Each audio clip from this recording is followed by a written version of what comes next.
Drake? You like Drake? No. My man. He didn't even say a little bit. He didn't even say halfway. That's my guy right there. I don't like his voice. I don't like what he talks about. I don't. See, I be trying to tell these people. I don't like the way he walks. Like nothing. Have you been converted to a Drake fan yet? No, not at all. Not at all. Not at all. Ever heard about the time DMX warned Kendrick Lamar about Drake? DMX, the legend himself, had some serious reservations about Drizzy and wasn't shy about letting Kendrick know. With the fam, I don't understand why he wasn't in the cypher for one. Gotcha. I called him, so I got there. He didn't answer the phone. You know what I'm saying? But for the Rocky Bells, I called him. He came through. But I called him when I got to talk, yo, where Drag at? But here's where it gets even crazier. Some folks think DMX might have paid the ultimate price for it. DMX and Drake, two giants in the rap game, but not exactly best buds. Why did DMX have such beef with Drake in the first place? You are not gonna catch Drake in no elevator by himself anyway. He ain't gotta be by himself. That's not a problem.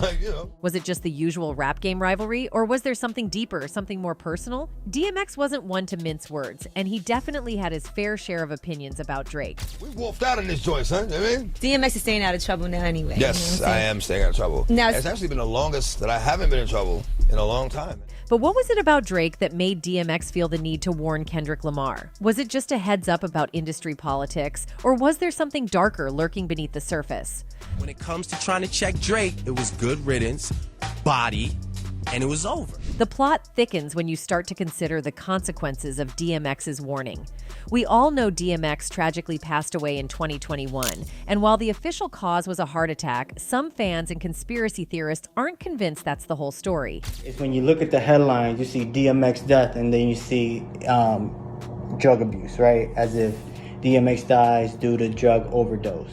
Could there be more to it? Did Drake have something to do with DMX's untimely demise? It sounds like a wild accusation, but in the world of hip-hop, stranger things have happened. Both of the dudes are still there doing what they do, which is a beautiful thing. Cool, which is great. Like he's got his single out and he's working the album thing. That's cool. And speaking of suspicious deaths, remember when Drake got called up for a deposition in the Vire Sextentation trial? Mr. Onfroy, on the day that he was shot, was it because of the issues that he had with Drake and Migos? That's right. There's been all kinds of speculation about his possible involvement there too. The Sextentation, another young talent gone too soon, had beef with Drake before his murder. Triple X at one point put on his own social media, hey, if something happens to me, it's Drake's fault. That's how deep this beef was. Could there be a pattern here? Is Drake really just a successful rapper with a few feuds, or is there a darker side we're not seeing? There was even a rap lyric. It's funny, rap lyrics being used in court now. There's a rap lyric where Drake literally says, $50,000 on my head is disrespect. The more you dig, the more questions arise. What if DMX's warning to Kendrick was more than just industry advice? What if it was a life or death caution? I respect them as individuals and creators. Kendrick Lamar is known for his lyrical genius and staying out of unnecessary drama, but could he have been pulled into a dangerous game without even realizing it? And really try to clash it and make bump heads. Did DMX see something in Drake that others didn't? Something worth risking his own life to warn about? It's almost too much to wrap your head around. The hip-hop world is full of rivalries and controversies, but this one takes the cake. We're peeling back the layers on this one, and the truth might be more shocking than any of us could have imagined. So was DMX onto something? Is there a sinister side to Drake that's been hidden from the public eye? Or is it all just a bunch of wild theories and coincidences? Buckle up, because this story is far from over, and we're just getting started. Let's see where the truth really lies. It's high time we talk about how the late, great DMX tried to warn everyone about Drake being a culture vulture and just a puppet for his label owners, doing anything to get fame and money. Kendrick Lamar even got inspired by a few bars for his Drake diss track, Euphoria, from this viral DMX interview on The Breakfast Club where he completely went off on Drake, saying he didn't respect anything about him. And now Kanye West is out here claiming that Drake also has a sugar daddy, none other than the most powerful man in entertainment, Lucian Grange. Fans are now going back to those old DMX interviews and realizing that X was really onto something about the industry's inner workings. But there's more to the story. Some fans are speculating that the major labels may have silenced DMX because he was exposing their secrets and publicly warning up-and-coming artists against signing away their souls to these labels. So there's this part on Kendrick Lamar's diss track, Euphoria, where he lists all the things he hates about Drake and declares himself Drake's biggest hater. When Euphoria first dropped on April 30th, Drake immediately hopped on Instagram and shared a clip from the 1999 romantic comedy, 10 Things I Hate About You. However, fans were quick to correct Drake, pointing out that Kendrick was actually referencing DMX's 2012 interview on The Breakfast Club, where X talked about all the things he hates about Drake. I don't like his voice. I don't like what he talks about. I don't. See, I be trying to tell like these his people. face. I don't like the way he walks. Like nothing. I don't like his haircut. I might just. Now, before we talk about why DMX hated Drake, keep in mind that X didn't just single out Drake. He often spoke out against the industry as a whole and all the shady practices going on behind the scenes. X wasn't afraid to name names either. He openly went against powerful industry figures like Diddy and Jay-Z and their even more powerful puppet masters. In one recently resurfaced interview, X seemingly tried to expose Diddy, alleging he was doing some seriously shady stuff with his artists. He openly went against powerful industry figures like Diddy and Jay-Z and their even more powerful puppet masters. In one recently resurfaced interview, X seemingly tried to expose Diddy, alleging he was doing some seriously shady stuff with his artists. Well, Locks got signed before I did. Even though I bought the Locks Store Riders, they got signed. They were a safer group. Pop side them. Then, in another interview, DMX spilled how Diddy initially gave him the cold shoulder when it came to a deal at Bad Boy. But when Diddy heard about the offer Def Jam was dangling, suddenly he was all about keeping DMX in the fold. Word on the street is that DMX wasn't feeling the vibe with Diddy because he caught wind of some messed up stuff going on behind closed doors at Bad Boy. Maybe 3 weeks after I got signed to Def Jam. He was like, yo, I'll lace your pockets. I'll double what they gave you and lace your pockets. I'm like, nah, I'm cool. And now people are suggesting that what he warned about Drake is all true, and it can be seen in Drake versus Lamar beef. The Kendrick Lamar diss track, Meet the Grams, directed at Drake, has stirred significant controversy. This track brings up serious allegations, including Drake's alleged involvement with underage girls and accusations of running a T-ring similar to Diddy's. For the past decade and a half, a shadow has loomed over Drake's interactions with very young women, sparking a flurry of speculation among his fans. It all began with a viral clip from a 2010 concert, where Drake, then 23, brought a girl on stage. What followed was a series of unsettling actions. He danced closely with her, whispered in her ear, smelled her hair, and even kissed her neck. But what truly raised eyebrows was his casual inquiry about her age mid-performance. Yikes.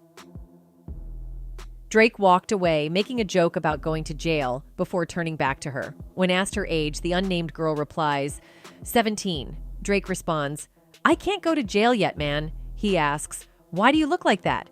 You thick curvaceous? Look at all this. He continues, I don't know if I should feel guilty or not, but I had fun. I like the way your breasts feel against my chest. How this may have been a crowd interaction gone wrong, but him continuing to make comments about her body. Saying to a girl you're thicker than a bowl of oatmeal kind of thing, and kissing her multiple times after learning her age, made many feel so uneasy about the entire situation. We can't talk about it like it was the 1950s or something because it's only been 10 years. But this won't be the last time Drake finds himself in the company of much younger girls. It's about to get more serious, so brace yourselves. In a 2023 No Jumper interview with producer Lil Sissy, she discusses how she first met Drake, saying that in 2015 she was on a high school basketball team. Drake was apparently a huge fan of women's high school basketball. That is like a super weird thing to be a fan of at any age, especially 29. So Drake began to follow them around after their games. She was just 15. At the time that same year, Drake posted on his Instagram celebrating the release of his best friend Baca, Not Nice, who at the time was a member of his security team, and we can get into his security team, but his team are not nice people, and they act on his behalf. They are known to put paws on people and make catcalls towards them, commenting on their body.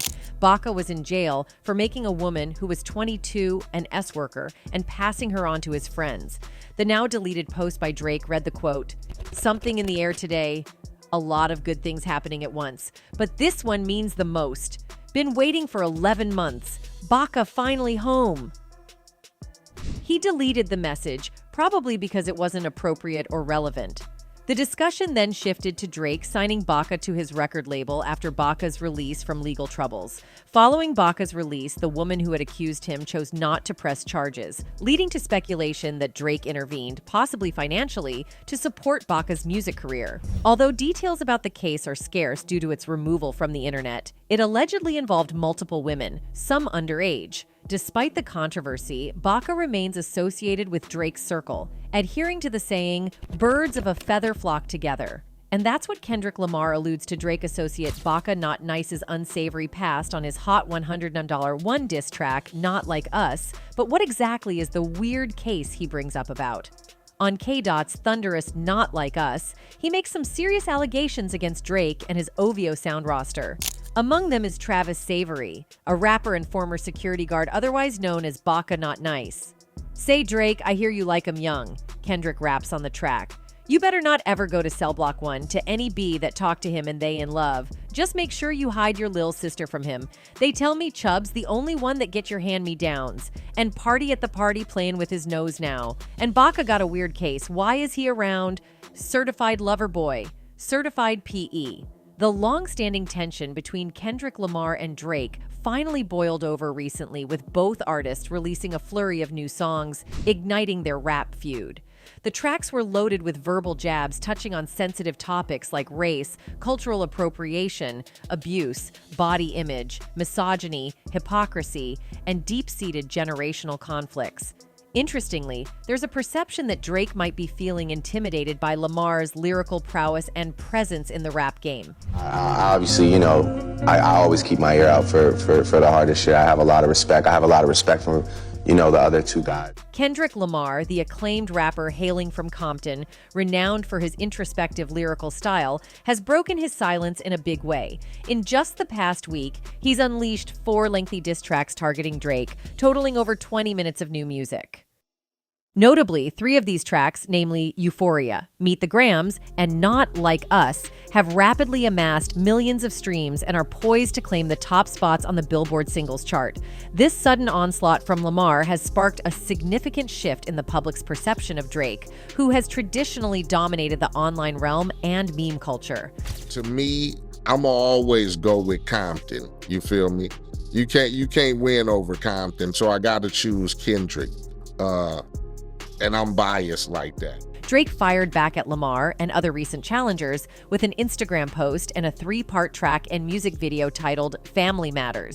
In the video, he called out Lamar as a fake activist and tried to expose issues and alleged abuse in Lamar's romantic relationship. Shortly after Drake released Family Matters, Lamar responded with Meet the Grams within half an hour. This intense track was an ominous message directed at Drake's parents and young son, referring to Drake as a liar and pervert who, according to Lamar, should be eliminated to make the world safer for women. I was really trying to keep it PG. I was really trying to... But how did 2 of the world's most famous artists decide to escalate their feud and unleash real-life venom in a battle for rap supremacy? This showdown was the culmination of weeks, months, and even years of simmering tensions, leading to a sudden and rapid escalation into hip-hop infamy. They exchanged blows with personal accusations, from alleged secret children to attacks on character, all played out through their music and social media. Despite the intensity, neither has directly addressed the full array of allegations in their raps, leaving fans eagerly anticipating the next move in this high-stakes musical clash. The desire for a lyrical showdown between 2 of today's rap giants, Drake and Kendrick Lamar, was palpable. Initially, their collaboration on each other's tracks in the early days of their careers painted a picture of camaraderie. However, as time unfolded, what began as friendly exchanges escalated into a fiery clash, ignited by Lamar's explosive feature on Future and Metro Boomin's latest album, We Don't Trust You, released just last Friday. And reports are suggesting that Drake is confronting Kendrick now.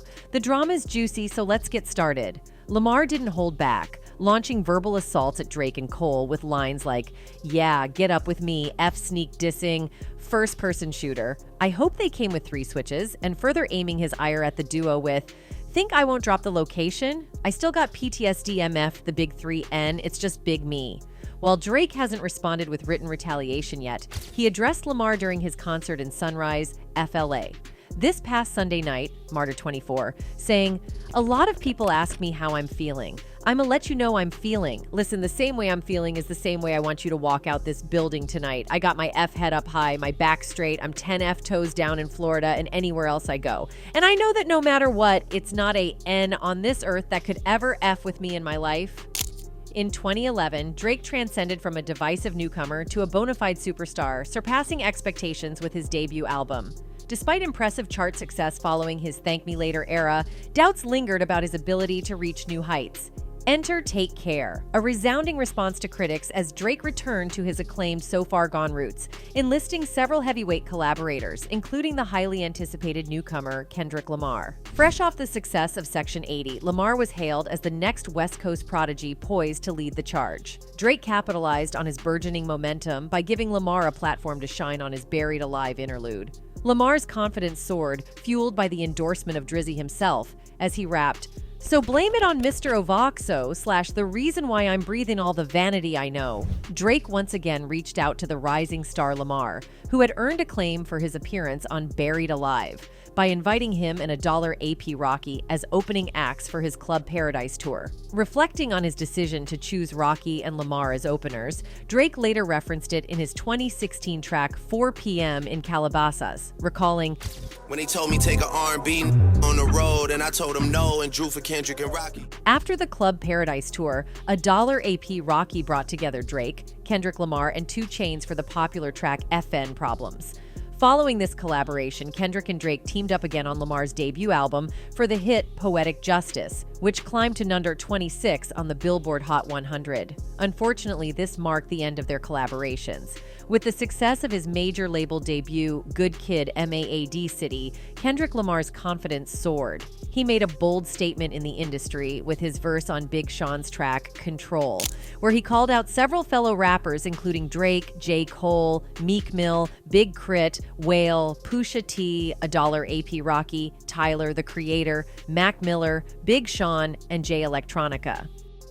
"I got love for you all, but I'm trying to murder you niggas. Trying to make sure your core fans never heard of you niggas." Let's talk about rap's top 3, Kendrick, Drake, and J. Cole. Drake and Kendrick have always been cool with Cole, even collaborating with him. Kendrick only took a shot at Cole in Like That because he's too tight with Drake. But in another universe, both Kendrick and Drake would be okay with Cole as the third in a Big 2 setup. Cole brings a nice mix of introspection, hip-hop roots, and broad appeal. The real divide isn't between Drake versus Cole or Kendrick versus Cole, it's Drake versus Kendrick. They're just too different, and neither can handle people saying they prefer the other. That's what will keep them at odds forever. Anyways, Drake responded to Kendrick's diss while gracing the cover of Billboard that same month, telling the publication, "I didn't really have anything to say about it. It just sounded like an ambitious thought to me. That's all it was. I know good and well that Lamar's not f***ing me at all in any platform. So when that day presents itself, I guess we can revisit the topic." Kendrick continued applying pressure on Drake when he and TDE visited the BET Hip Hop Awards in 2013 and participated in the cypher. Over the menacing Shook Ones instrumental, K. Dot engaged in target practice. Nothing's been the same since they dropped Control and tucked a sensitive rapper back in his pajama clothes / ha-ha jokes on you, high five. I'm bulletproof / your shoots never penetrate / pin the tail on the donkey, boy, you been a fake. During a cover story with Vibe magazine, Drake addressed his shots at Kendrick on the language and why he felt compelled to stand his ground against the Compton MC. Where it became an issue is that I was rolling out an album while that verse was still bubbling, so my album rollout became about this thing. What am I supposed to say? Nah, we'll be buddy-buddy? Mind you, I never once said he's a bad guy or I don't like him. I think he's a F-King genius in his own right, but I also stood my ground as I should. And with that came another step, which then I have to realize I'm being baited and I'm not gonna fall. Jordan doesn't have to play pickup to prove that he could play ball, no offense. But I'm not going to give you the chance to shake me necessarily, because I feel great. There's no real issue. During this period, Kendrick Lamar and Drake engaged in a series of verbal sparring matches, with notable instances such as Kendrick's lyrical jab at Drake on King Kunta, where he questioned the authenticity of a rapper with a ghostwriter. But a rapper with a ghostwriter. Kendrick's impact continued on Dr. Dre's Compton album, where he delivered more potent verses on tracks like Dark Side, Fire's Gone, and Deep Water. The latter was particularly striking. They might bury him, 6 nominated to carry him. They stress him out, but he's not backing down. Conflict is evident. He's facing life's challenges head-on. Drake and Cole made waves with their first ever collaboration, hitting #1 on the Hot 100 charts, marking Cole's debut at the top spot. Their track, First Person Shooter, followed their previous joint effort in 2013's Jodeci Freestyle. The song radiates success as they celebrate their status as headline-worthy MCs. However, Cole sparked debate by referencing Kendrick Lamar, leading to a response from Kendrick himself. Cole's mention of the Big Three ignited discussions on who truly rules the rap scene. Kendrick didn't hold back on Future and Metro Boomins like that, taking aim at both Cole and Drake, particularly focusing on the latter. Forget sneak dissin', first-person shooter, Lamar raps, referring to Cole and Drake's recent collaboration. He dismisses the idea of a big 3 inches with himself, Cole and Drake, bluntly stating, "Forget the big 3, it's just big me." Lamar concludes his verse with a reference to Drake's album, emphasizing consequences for challengers, rapping, "For all your dogs getting buried, that's okay with all these 9s, he gon' see Pet Cemetery." Days later, during his tour stop in Sunrise, FLA, Drake addressed the situation head-on. "A lot of people asking me how I'm feeling," he began, setting the tone for his response. "I'ma let you know how I'm feeling. Listen, the way I'm feeling is the same way I want you to walk out of here feeling tonight about yourself." Drake then affirmed his confidence and resilience. "Because you know how I'm feeling?" he asked the crowd. "I got my head up high, my back straight. I'm 10 toes down in Florida or anywhere else I go, and I know that no matter what, there's not a person on this earth that could ever mess with me in my life. And that's how I want you to walk out of here tonight." The narrative surrounding Drake and Kendrick Lamar unfolds differently.